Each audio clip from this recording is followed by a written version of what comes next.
ॐ नमो अरिहन्तानम् ॐ नमो सवसिद्धानम् ॐ नमो आयर्यानम् ॐ नमो वज्रायानम् नमो लोये सवसाहूनम् एसो पञ्चनमोकारो सर्वपावपनाशनो मङ्गलानं च सब्बेसिं परमं हवै मङ्गलम् परमं हवै मङ्गलम् धम्मो मङ्गलमुपीठम् अहिंसा संयमो तवो देवावितं नमं सन्ति जस धम्मे सयामनो जस धम्मे सयामनो। अनंत अनंत उपकारी आस्था के आयाम प्रभु महावीर को कोटिश वंदन। उन्हीं की आज्ञा में विचरण करने वाले चारित्र आत्माओं को सत सत वंदन। आदरणीय सुश्रावक श्राविकाएं,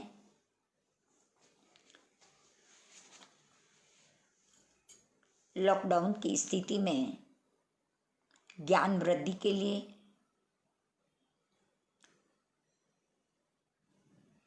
उत्तराधीन सूत्र के माध्यम से उत्तराधीन सूत्र का 33वां अध्ययन, जो कर्म पयठी के रूप में कर्म प्रकृति के स्वरूप को हम समझने का चिंतन करने का प्रयास कर रहे हैं, क्योंकि कर्म के स्वरूप को समझकर हम अपने जीवन में सदगृहस्थ के स्वरूप को समझ सकते हैं। हमें किस प्रकार से बड़ों का आदर सत्कार और सम्मान करना है, किस प्रकार से हम अपने जीवन को सुव्यवस्थित कर सकते हैं,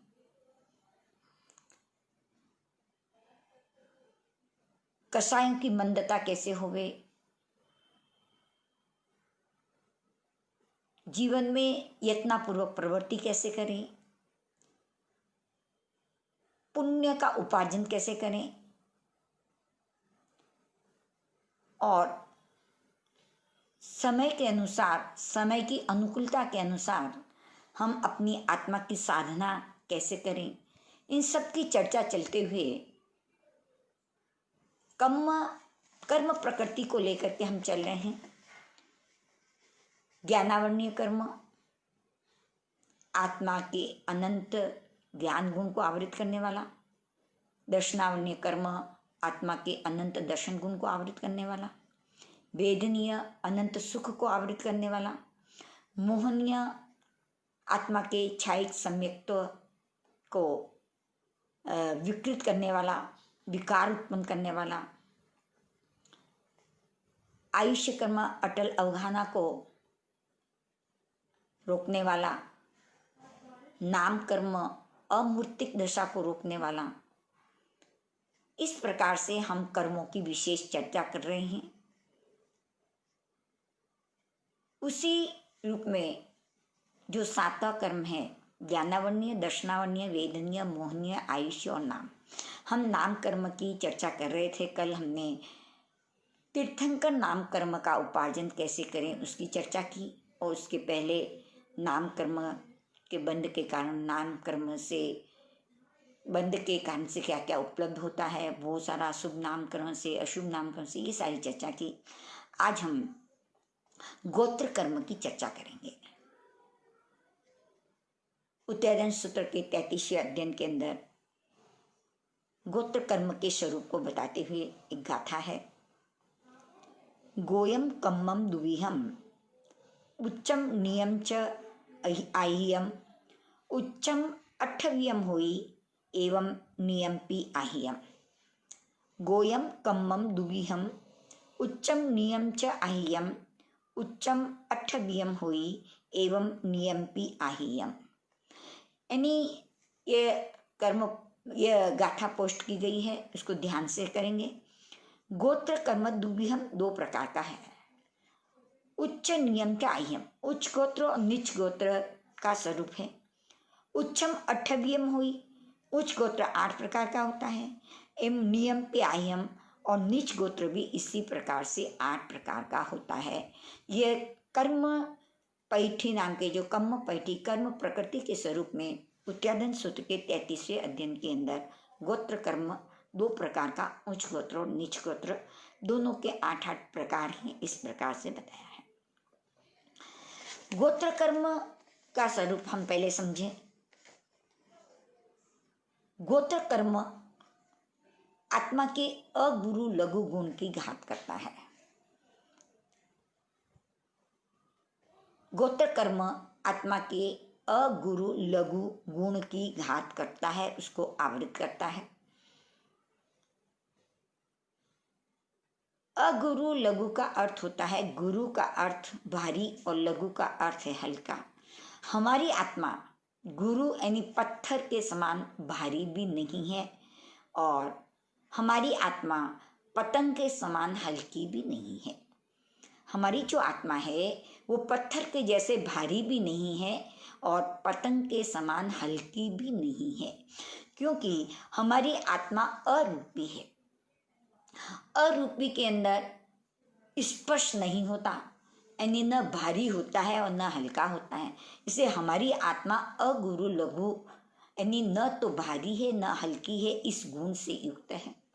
किंतु संसार में रहने वाली आत्मा कर्म से जुड़ी हुई है और कर्म के कारण से आत्मा ऊंच नीच कुलों में जन्म लेती है।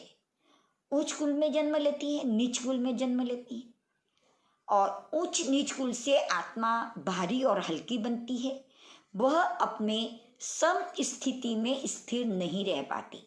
गोत्र कर्म के कारण से हमारी आत्मा, उसका गुण तो है अगुरु लघु, पर इस गोत्र कर्म के कारण से हमारी आत्मा सम स्थिति में, न हल्की और न भारी, इस स्थिति में वो स्थिर नहीं हो पाती। उसका कारण है हमारा गोत्र कर्म।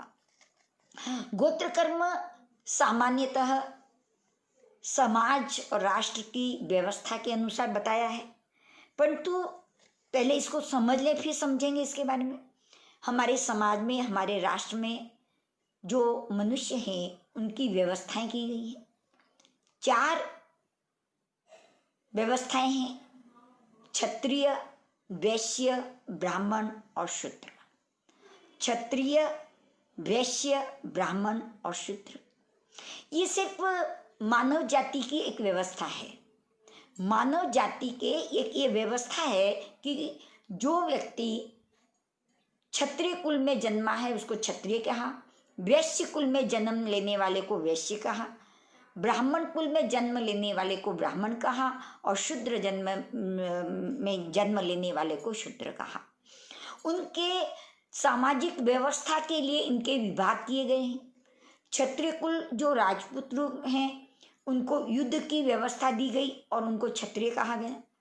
वैश्य कुल में जन्म लेने वाले को व्यापार की व्यवस्था संभाली गई और व्यापार की व्यवस्था करने के कारण से उनको वैश्य कहा गया। ब्राह्मण कुल के अंदर पढ़ाई करने का, ज्योतिषी आदि का ज्ञान करने की बात उनको संभलाई गई, वो ब्राह्मण कुल में हो गया।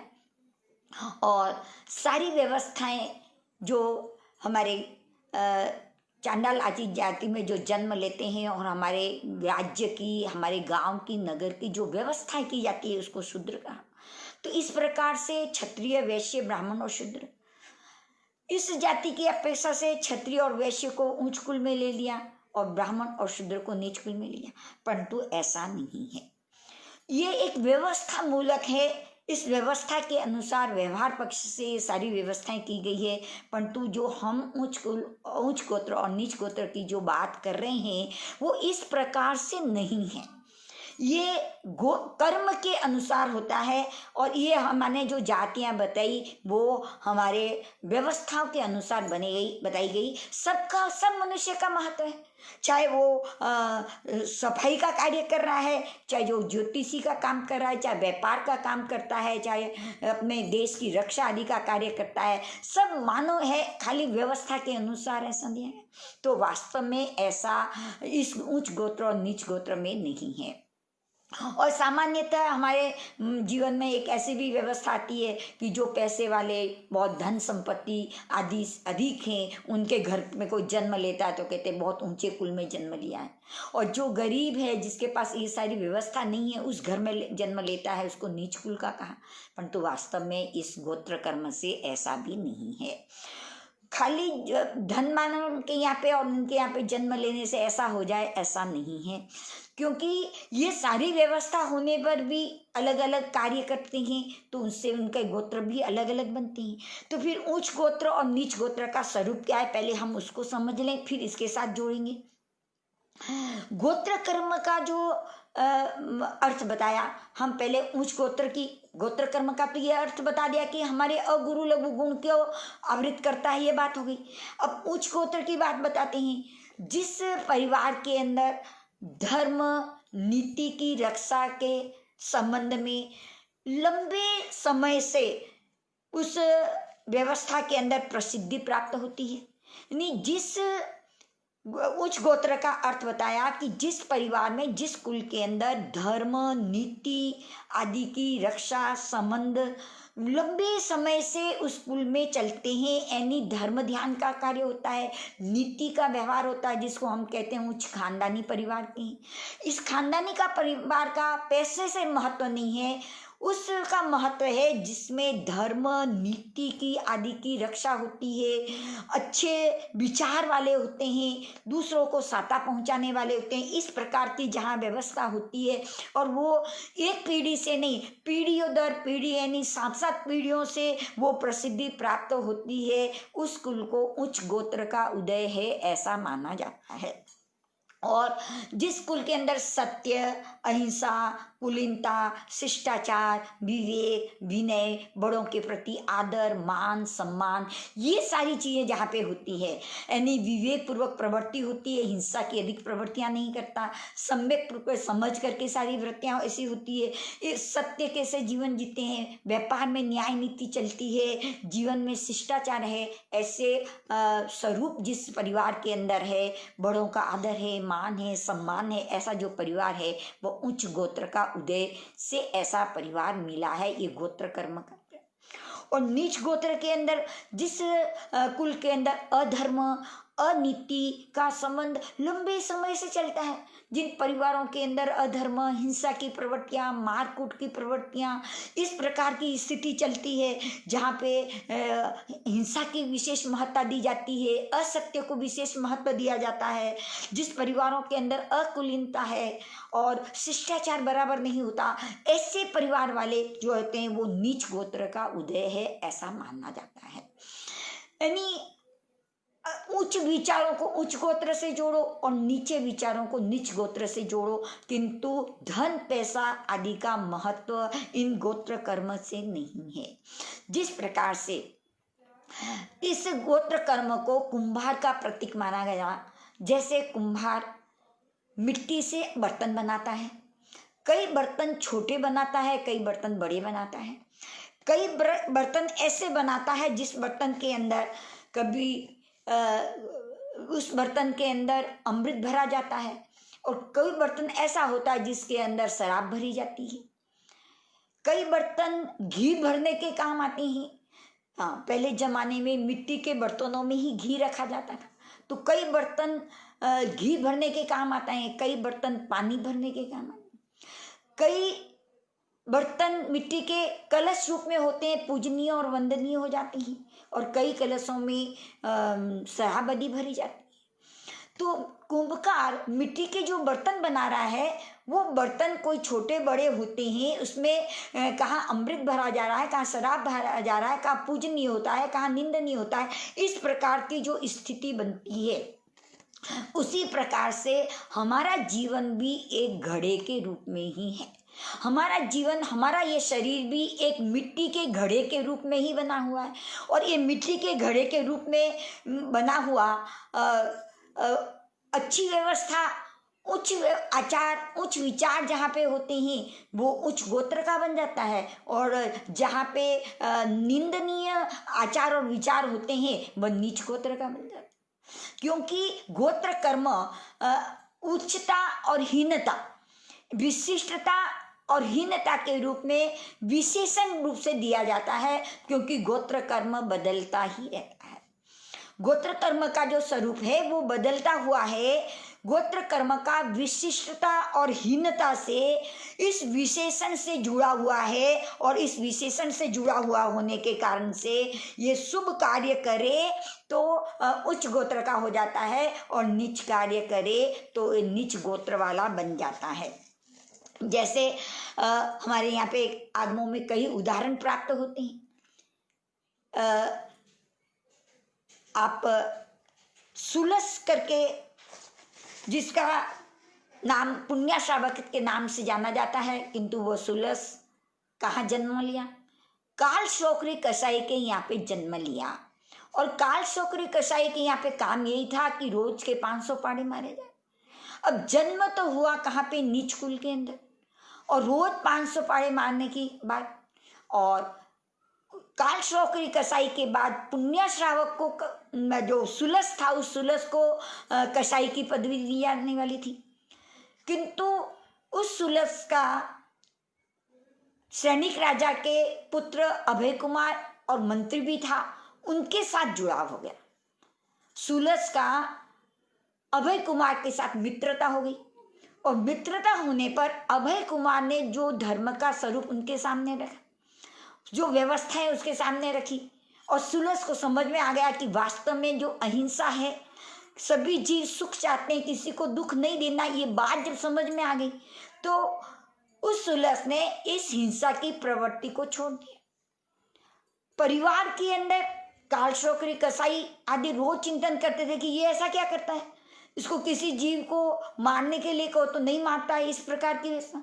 तब उन्हें सोचा कि इसको प्रमुख पद दिया जाए जिससे ये कार्य करेगा। और पूरे समाज के लोग इकट्ठे हो गए उनके, और इकट्ठे होने के बाद में सुलस को हाथ के अंदर तलवार दी गई और कहा इस भैंसे को मारो और फिर तुमको ऊंची पदवी मिलेगी।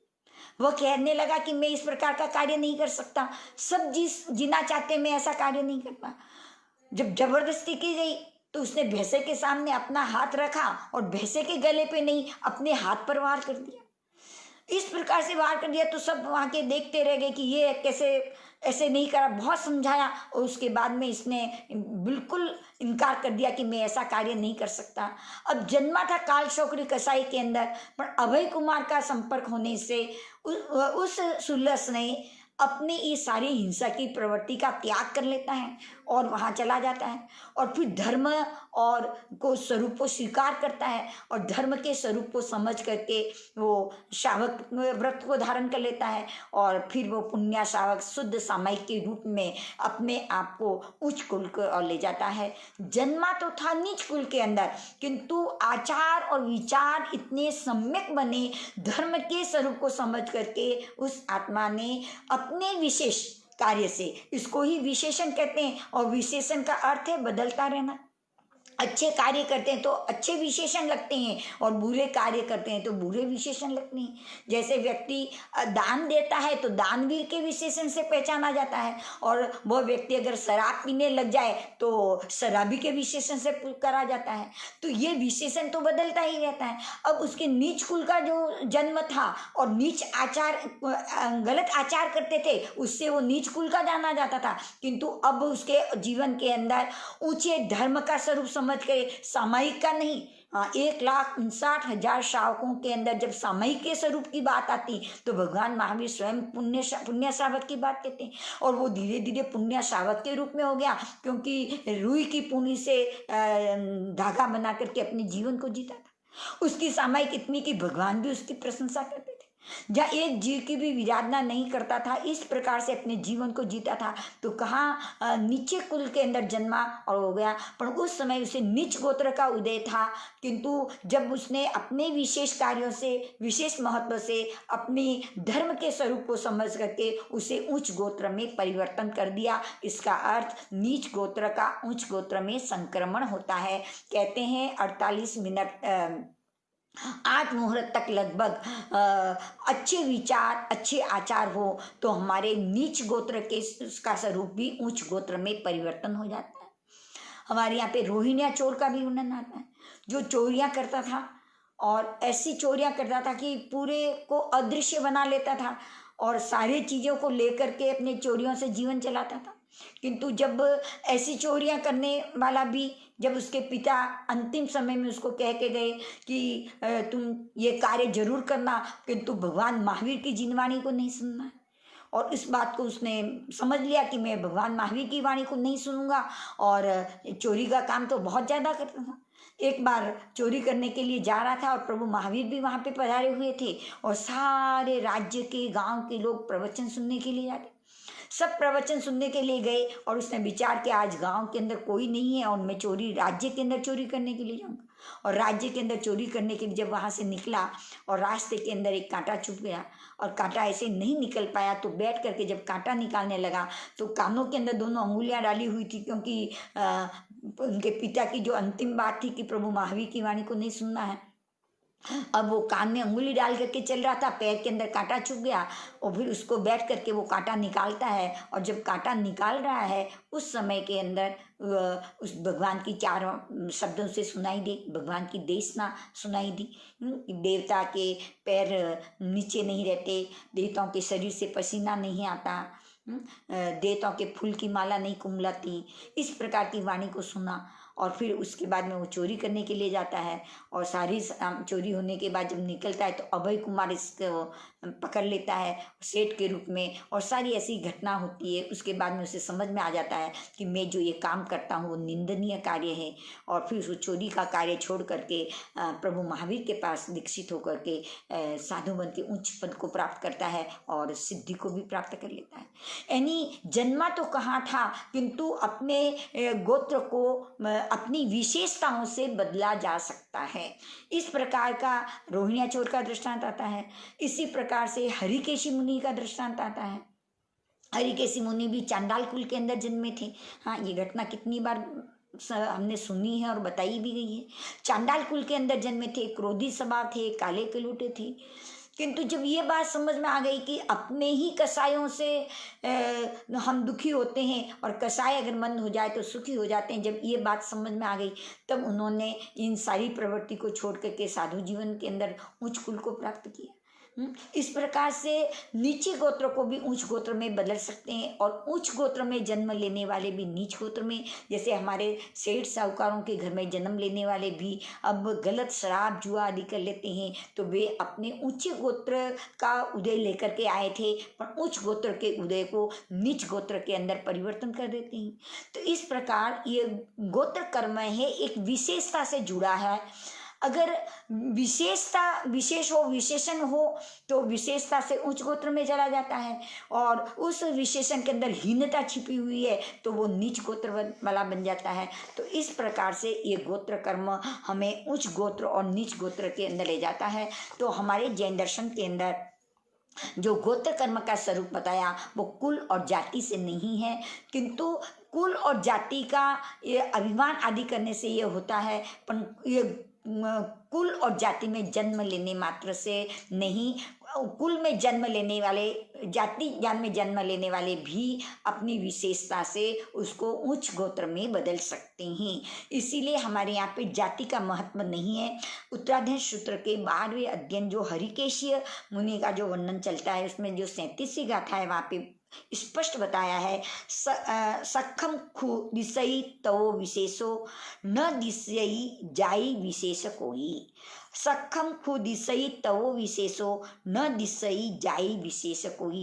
यानी स्पष्ट किया है कि साक्षात रूप से, निश्चय से, तब से विशेषता दिखाई देती है। यानी तप का उदाहरण देके बताया कि तप, जप सम्यक ज्ञान, दर्शन, चारित्र आदि आराधना करने से जीव विशेषता को प्राप्त करता है, किंतु न निश्चय जाई विशेष से कोई, पर जाति से कोई विशेष होता ऐसा देखा नहीं जाता। यानी कोई जाति से विशेष हो जाए इस प्रकार की व्यवस्था नहीं देखी जाती। वह अपने तप, सम्यक ज्ञान, दर्शन, सम्यक चारित्र, तप की आराधना से विशेष हो सकता है। इस प्रकार का उस गाथा के अंदर विशेषता बताइए। तो इसका अर्थ यह हो गया कि कोई जाति आदि से कोई जन्म लेने से विशेष नहीं होता। साक्षात प्रभु के बताए हुए मार्ग, सम्यक ज्ञान, दर्शन, चारित्र, तप की आराधना करने से वह जीव विशेष रूप में हो जाता है, उसकी विशिष्टता बढ़ जाती है। इस प्रकार से वर्णन मिलता है। तो निश्चय से गोत्र कर्म जो है वो जाति कुल से बंधा हुआ नहीं है। उस जाति कुल में जन्म लेना ये भी गोत्र कर्म का ही कारण होता है, पर उस गोत्र कर्म से सिर्फ जाति ही नहीं, उसकी विशेषता से उस गोत्र का भी परिवर्तन कर सकता है। 8 मुहूर्त तक अगर ऐसी उच्चता रही तो नीच गोत्र से उच्च गोत्र के अंदर अपने जीवन को परिवर्तित कर सकता है और विशेष विशेषण से पहचाना जाता है। आगम के अंदर जो बात बताई गई कि किस प्रकार से वो उच्च गोत्र और नीच गोत्र का बंद करता है, तो इसके अंदर आगम के अंदर भगवती सूत्र शतक 8 उद्देशक 9 के अंदर ये बात बताई। जाति मदेनम, कुल मदेनम, बल मदेनम, जाव ईश्वरीय मदेनम, निया गोया कम्मा शरीर जाव प्रयोग वंदे। जाति अमदेनम, कुल अमदेनम, बल अमदेनम, रूप अमदेनम, तव अमदेनम, सूर्य अमदेनम, लाभ अमदेनम, ईश्वरीय मदेनम, उच्चा गोया कम्मा शरीरा जाव प्रयोग बंदे।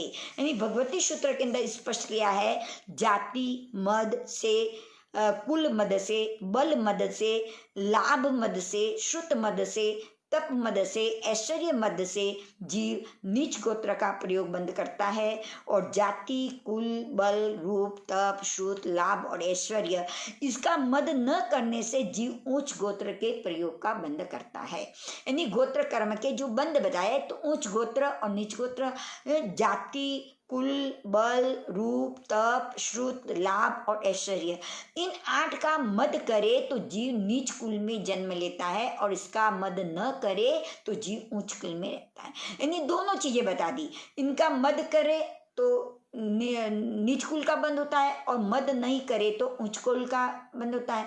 और इसके उदय से उच्च गोत्र का उदय आया तो उच्च कुलों में जन्म लेता है और नीच गोत्र का उदय आया तो जीव नीच कुलों के अंदर जन्म लेता है। ये भगवती सूत्र के अंदर आया है।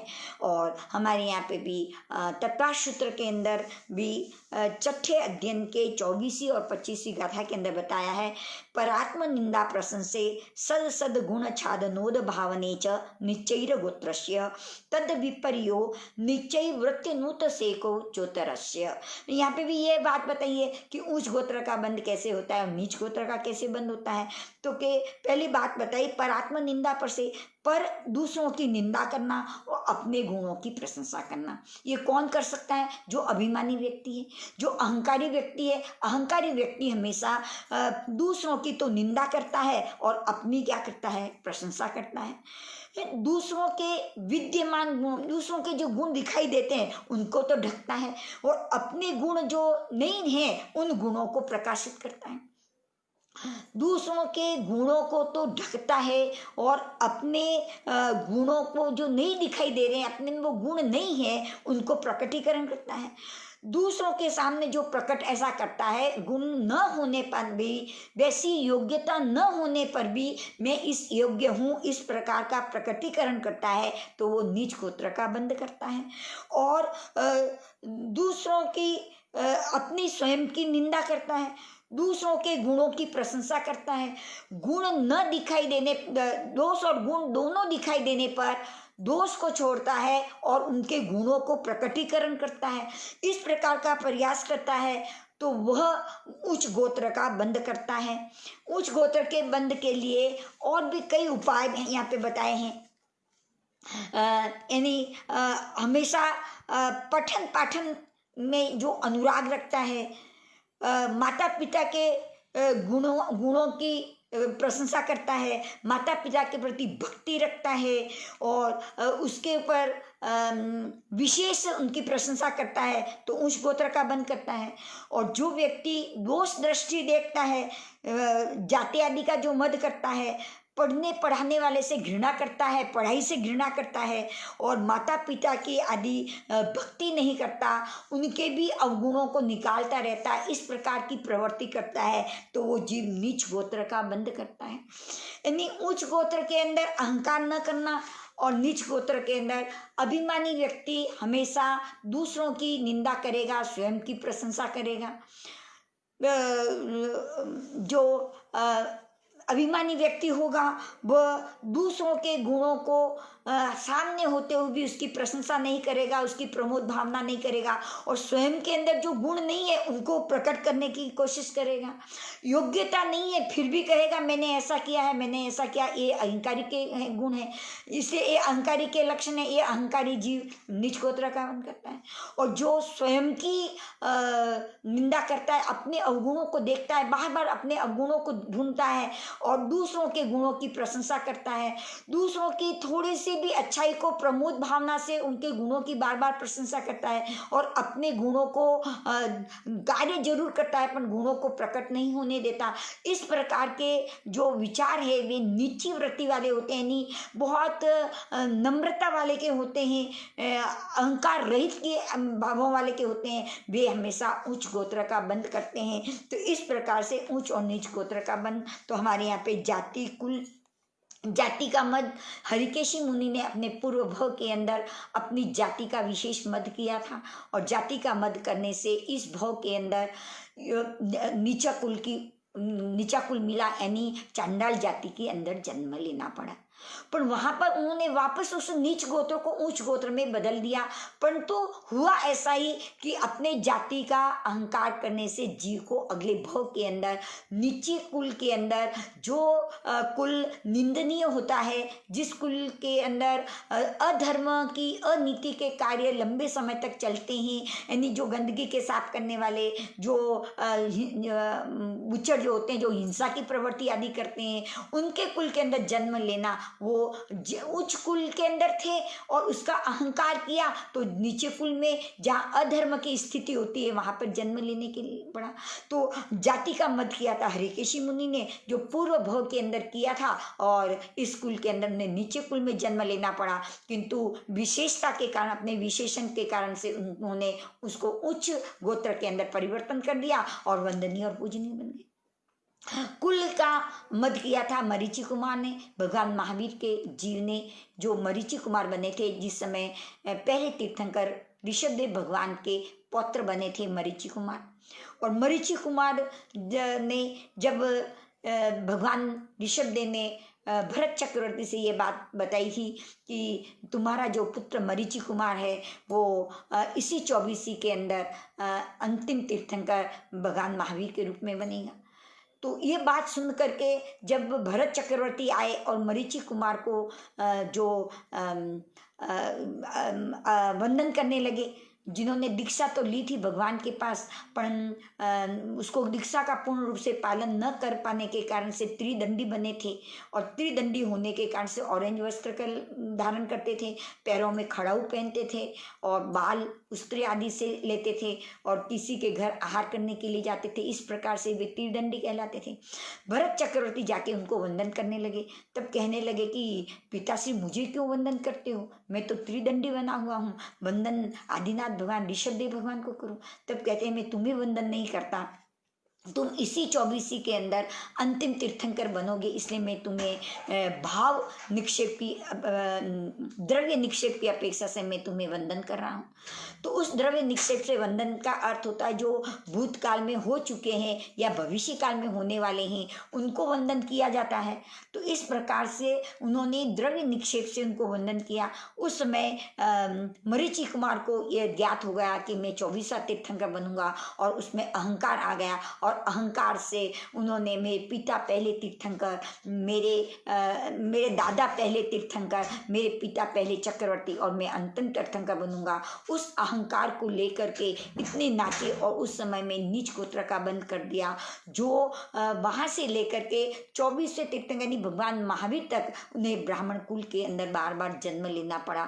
तो वहाँ पर भी वे उच्च कुल के अंदर थे, उच्च गोत्र के अंदर थे, किंतु वहाँ पर अभिमान करने, अपने कुल के अभिमान करने से नीच गोत्र का बंद किया और नीच गोत्र के बंद करने से बार बार उन्हें ब्राह्मण कुल के अंदर जन्म लेना पड़ा। तो उच्च गोत्र से उन्होंने उसको नीच गोत्र के अंदर परिवर्तन किया अहंकार करने से। इसी प्रकार बल का मद किया था बाहुबल जी ने।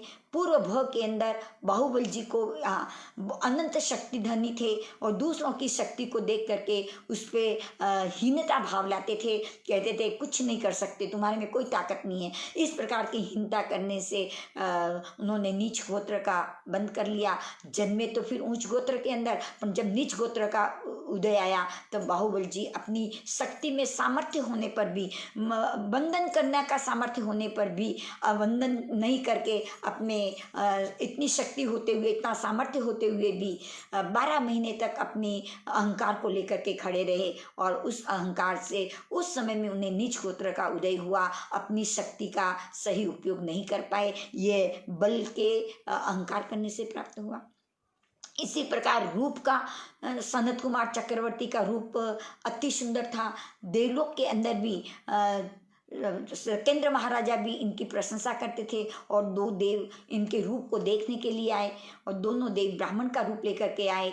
और उस समय सनत कुमार चक्रवर्ती अपने स्नान घर से बाहर निकले। उस समय दोनों ब्राह्मण उनके रूप को देख कर कहते, ओहो क्या रूप है, क्या लावण्य है, क्या चमक है, इस प्रकार से कहने लगे। तब उन्होंने पीछे मुड़ करके देखा तो कहने लगे, हे विप्रों, हे ब्राह्मणों, इस रूप को क्या देखते हो? मैं जब सज धज करके 16 श्रृंगार करके अपने राजमहलों में अपने राज सिंहासन पर आरूढ़ होऊंगा तब देखना।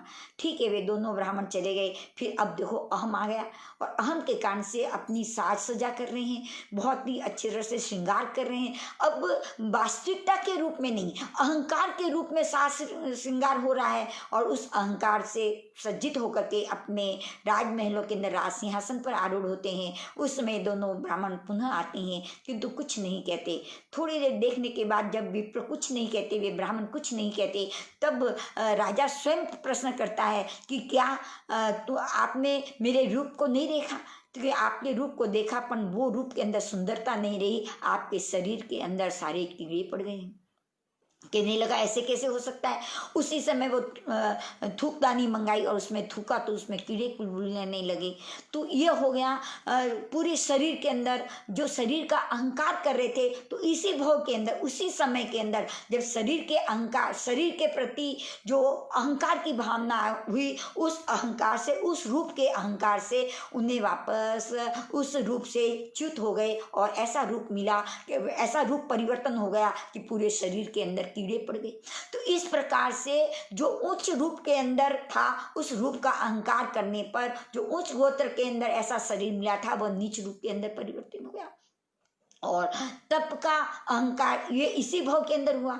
इसी प्रकार से तप का अहंकार किया था कुरगुरु मुनि ने। पूर्व भाव के अंदर बड़े तपस्वी थे और लंबे लंबे तक 24 की आराधना कर लेते थे, फिर भी कोई शरीर के अंदर कमजोरी नहीं आती थी। और जो छोटे मोटे तपस्या करते थे उनके प्रति जो हीन भावना रखते थे, इस कारण से ऐसा नीच गोत्र का बंद कर दिया कि अगले भाव के अंदर हाँ मुनि बने, परंतु मुनि बनने के बाद में भी जब ये नीच गोत्र का जब उदय आता है तो वो तप से च्युत हो जाते हैं। संवत्सरी के दिन भी तप उपास नहीं कर पाते थे और उस संवत्सरी के दिन उपास नहीं कर पाने के कारण से सब मुनि ने बहुत समझाते थे, फिर भी वे तप की आराधना नहीं कर पाते। 12 बजे तक उसके बाद जब गोचरी के ले जाते हैं, गांव के अंदर भी सबको तपस्याएं थी, कुछ नहीं मिला। कल की बासी खिचड़ी मिली, वो खिचड़ी लेकर के आते हैं और उस खिचड़ी को अपने गुरु साथियों को, गुरु भगवंत भगवंतों को बताते हैं, उन्होंने इसलिए उसमें थूका कि हम अगर इसमें थूक देंगे तो ये खाने योग्य नहीं होगी, तो इसको परख देंगे और इनका उपास हो जाएगा। इस भाव से उन मुनि जो संघ के अंदर साथ में थे, उन्होंने उसके अंदर थूका, किंतु उन्होंने समझा कि आज खिचड़ी के अंदर घी नहीं मिला है और ये थूक जो है उन तपस्वियों का ये घी के रूप में है। उसको हिलाया और चिंतन करने लगे, हे जीव, तू मुनि बन करके भी तपस्या नहीं कर सकता, संवत्सरी के दिन उपास जहाँ करना ही है तो भी तू उपास नहीं कर सकता। ऐसे विचार जब अंदर से जागृत हुए और अपने जो नीच गोत्र का बंद किया था उस नीच गोत्र पे चिंतन करते, कितना तूने अहंकार किया होगा पूर्व भाव के अंदर, तब तुझे ऐसा मिला।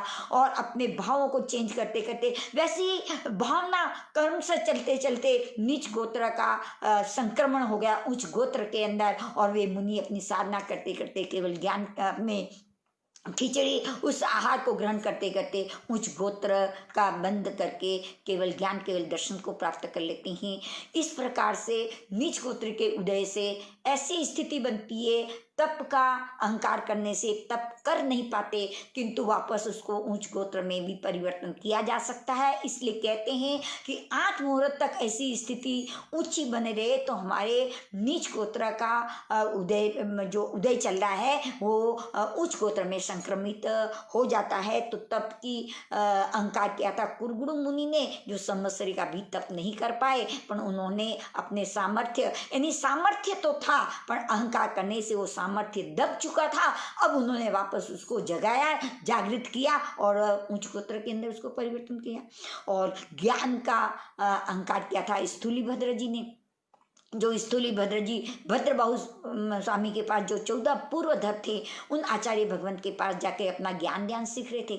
10 पूर्वों का ज्ञान तो प्राप्त कर लिया, उस 10 पूर्वों के ज्ञान के अंदर वैखरी आदि लब्धियां भी सारी प्राप्त हो गई थी। अब वे अपने चिंतन करने के लिए, अपनी साधना के लिए बैठे थे और इतने में उनकी 7 बहनें दीक्षा ली हुई थी, यक्षा, यक्षदत्ता, भुत्ता, भुत्तदीना, सेना, बेना और रेना। वे 7 बहनें साध्वी थी और वहां पर आई और समाचार हुए कि भाई मुनिराज यहाँ पे विराजमान है, दर्शन करने के लिए जाना है। और वहाँ पे पहुँचे, आचार्य भद्रबाहु स्वामी जो 14 पूर्व थे उनको वंदन किया, और वंदन करने के बाद जब वहाँ पर जाती है तो स्थूलीभद्र जी ने अपने ज्ञान का अहंकार हो गया और सोचा कि मैंने इतना ज्ञान प्राप्त कर लिया है तो मैं अपनी बहनों को कुछ बहन साधियों को कुछ चमत्कार बनाऊं, और सिंह का रूप धारण कर दिया। और सिंह के रूप को धारण करके जब बहनें दर्शन करने के लिए आई तो पुनः वापस आ जाती है, और आकर के फिर गुरुदेव फरमाते हैं कि अब जाओ। और उसके बाद में स्थूलीभद्र जी ने अपनी वैखरी लब्धि समेट करके अपना स्थूलीभद्र जी का सही रूप बना लेते हैं। फिर ध्यान की चर्चा होती है, फिर बहनें तो साधियाँ तो विहार कर लेती है, और अब इनके स्वाध्याय करने का समय आया। और जब स्वाध्याय के लिए अपने गुरु भगवंतों के पास जाते हैं तब गुरु भगवंत आगे ज्ञान नहीं देते। 10 पूर्व का 11वें पूर्व का ज्ञान प्राप्त करना है, किंतु बंधन करके बैठे फिर भी नहीं देते। कहते हैं तुम्हें अपना जो अहंकार आया उस अहंकार से अपनी योग्यता को खत्म कर दिया। आप में जो योग्यता थी 14 पूर्व का ज्ञान प्राप्त कर सकते थे, किंतु जो ही ज्ञान प्राप्त हुआ उसके साथ अहंकार को जोड़ दिया, और अहंकार जोड़ने से आपकी योग्यता अब खत्म हो गई। कितना अनुनय विनय करने बाद, संघ आदि सारा इकट्ठा होने के बाद, कई अनुनय विनय करने पर जब आचार्य भद्रबाहु ने फरमाया कि मुझे देने में कोई बाधा नहीं है, ये मेरा नहीं, प्रभु महावीर के बताया हुआ ज्ञान है, मुझे देने में कोई बाधा नहीं है, किंतु योग्यता के बिना देना यानी राख के अंदर घी डालने के बराबर हो जाता है, व्यर्थ चला जाता है। इसी प्रकार से योग्यता न होने पर, क्या योग्यता, अहंकार करने से योग्यता छीन हो जाती है। और कितना अनुनय विनय करने पर 4 पूर्व का मूल दिया जाता है, किंतु अर्थ नहीं फरमाया जाता। उसी के बाद हमारा ये जो श्रुत ज्ञान है वो श्रुत ज्ञान धीरे धीरे कम होता जा रहा है। अभी तो कुछ भी नहीं है हमारे पास, किंतु इस प्रकार से अहंकार करने से उसी भव के अंदर जो बोध प्राप्त करने वाले थे उस बोध से रुक जाते हैं, वो बाधा आ जाती है, तो उस ज्ञान से वंचित रह गए। जो उच्च गोत्र के अंदर उदय से वो ज्ञान प्राप्त करने का सामर्थ्य था, वो सामर्थ्य क्षय हो गया। इस प्रकार से ज्ञान का अहंकार किया था स्थूलीभद्र जी ने, और लाभ का अहंकार किया था कपिल केवली का वर्णन आता है, जो कपिल केवली 2 मास से सोने के लिए रात्रि के अंदर गए थे और राजा के सिपाहियों ने चोर समझ करके पकड़ लिया। और जब प्रातः काल हुआ और राजा अपने सिंहासन पर बैठे तो रात की घटना बताई कि एक चोर को हमने पकड़ा है। जब कपिल को सामने लेके आए तब उनके चेहरे को भाप करके राजा ने कहा ये चोर नहीं होना चाहिए। उनकी सारी घटना सुन करके फिर कहा कि तुम मांगो, क्या मांगना चाहते हो मांगो। तब उन्होंने विचार किया कि क्या मांगू, और फिर उन्होंने विचार किया कि मुझे समय दीजिए, मैं क्या मांगू, मैं चिंतन करके कहूँगा। और फिर वे चिंतन करने के लिए बैठे। फिर 2 मासा नहीं, 4 मासा, 6 मासा, किलो 2 किलो सोना, आगे बढ़ते बढ़ते बढ़ते बढ़ते आधा राज्य मांगू और फिर आधा राज्य से बढ़ते बढ़ते पूरा राज्य मांग करके मैं स्वयं राजा बन जाऊँ और राजा को क्या कर दूँ, मैं नीचे उतार दूँ। ऐसे भाव हो गए।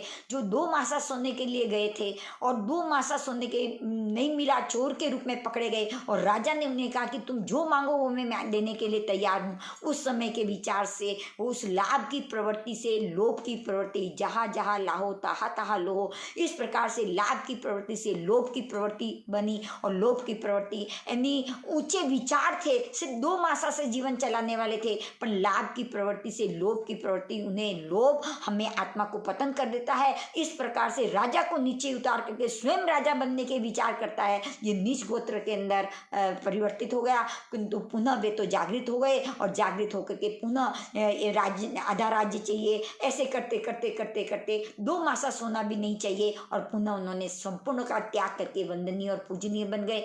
परंतु अहंकार करने से जो ऊंचे विचार 2 मास से सोने में जीवन चलाने वाले थे, वह लोभ की प्रवृत्ति बढ़ जाती है और नीच गोत्र के अंदर विचार चले जाते हैं। तो गोत्र एक ऐसा विशेषण है कि जो बदलता ही रहता है। इस प्रकार से लाभ का कपिल केवली का और ऐश्वर्य का दशानभद्र राजा ने अहंकार किया था। सब उस समय के राजाओं में दशानभद्र राजा था, वो विशेष राजा था जिसके पास बहुत सारे हाथी घोड़े आदि थे। और भगवान महावीर का पदार्पण हुआ और आज विचार किया कि मैं अहंकारित होकर के आज मैं भगवान के दर्शन करने के लिए जाऊंगा, सबसे अधिक ठाट पाट और ऐश्वर्य से जाऊंगा और हाथी आदि की सवारी करके, हाथी के ऊपर, सूंड के ऊपर बावड़ी, उसमें कमल का फूल, उसमें लक्ष्मी, इस प्रकार के बहुत ऐश्वर्य का ठाट पाट करके भगवान के दर्शन करने जा रहे थे। उस समय शकेंद्र महाराजा ने देखा कि हो मनुष्य को अपने ऐश्वर्य का कितना अहंकार है, ये ऐश्वर्य क्या है,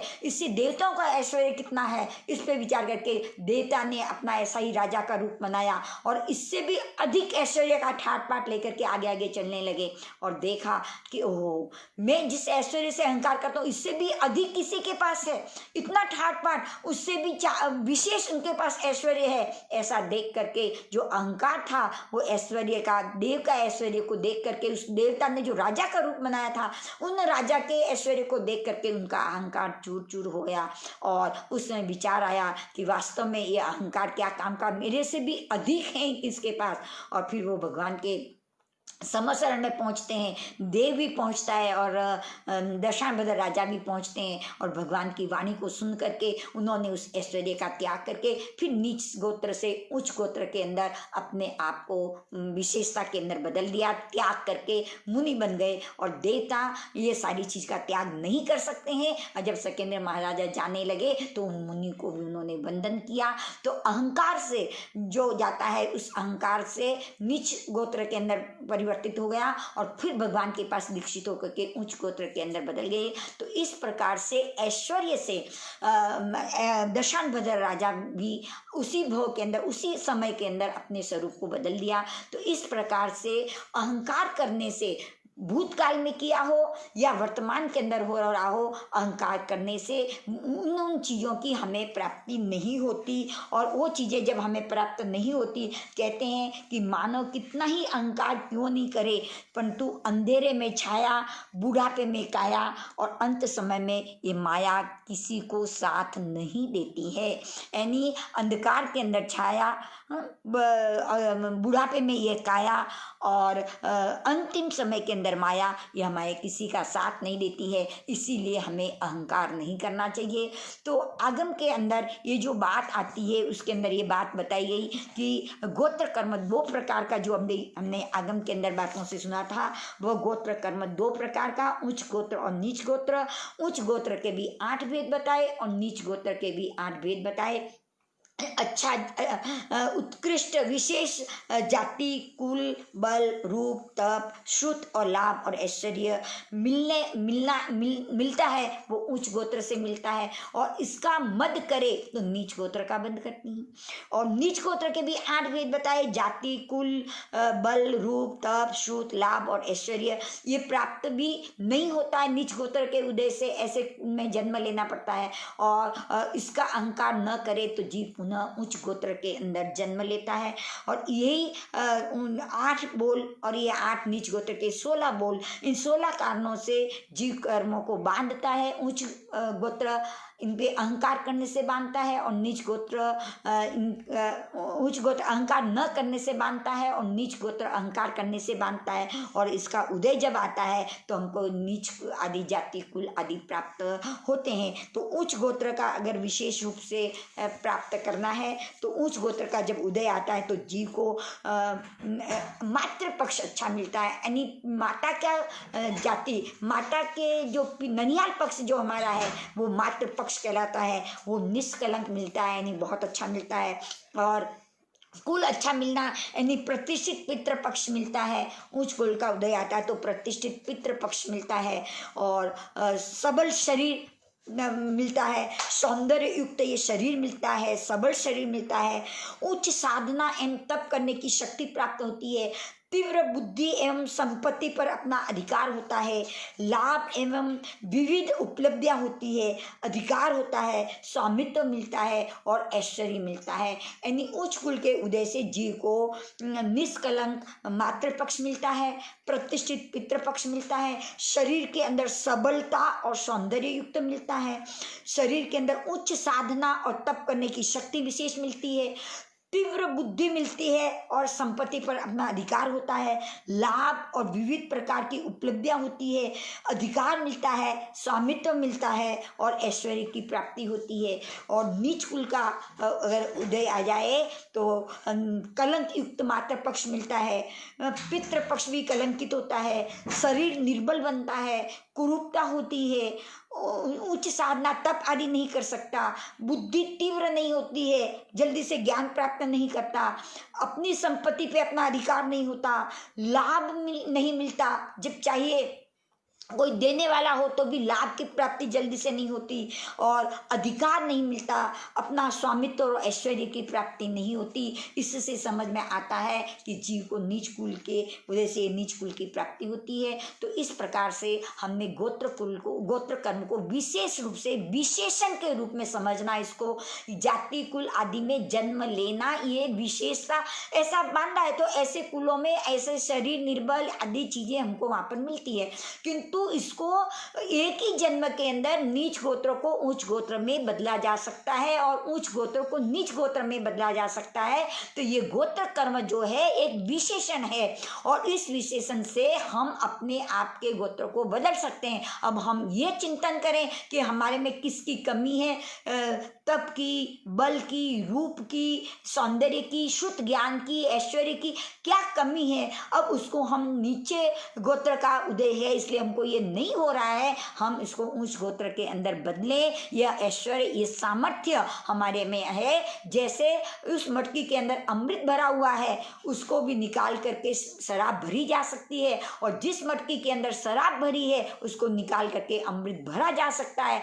ठीक वैसे ही हमारा ये जो गोत्र है ये भी एक मटकी के जैसा है, इसके अंदर भी अशुभ को नीच गोत्र को निकाल करके उच्च गोत्र को डाला जा सकता है। ये सामर्थ्य हमारे में है। तो इस गोत्र कर्म की चर्चा से हम ये समझे कि हम अपने जीवन के अंदर विशेष कार्य करके अपने जीवन को बदल सकें। इन्हीं मंगलमय भावनाओं के साथ जो उत्तराधीन सूत्र के माध्यम के जो कर्म प्रकृति के स्वरूप को हम समझ रहे हैं, इस आगम के विरुद्ध या शब्दों का उच्चारण सही नहीं होने के कारण से जो अशुद्धि अगर हुई है तो उसका जम वाइदम बच्चा मेलियम हीनक खरम अच्छखरम पयहीनम विनयहीनम जोगहीनम घोषहीनम सुट्ठु दीनम दुट्ठु परिचयम अकाले कहो सज्जाओ काले न कहो सज्जाओ असज्जाइए सज्जाइयम सज्जाइए न सज्जाइयम भणता गुणता विचारता ज्ञान और ज्ञान पुरुषों के विनय साधना की हो तो तस्मिच्छामि दुक्कड़म।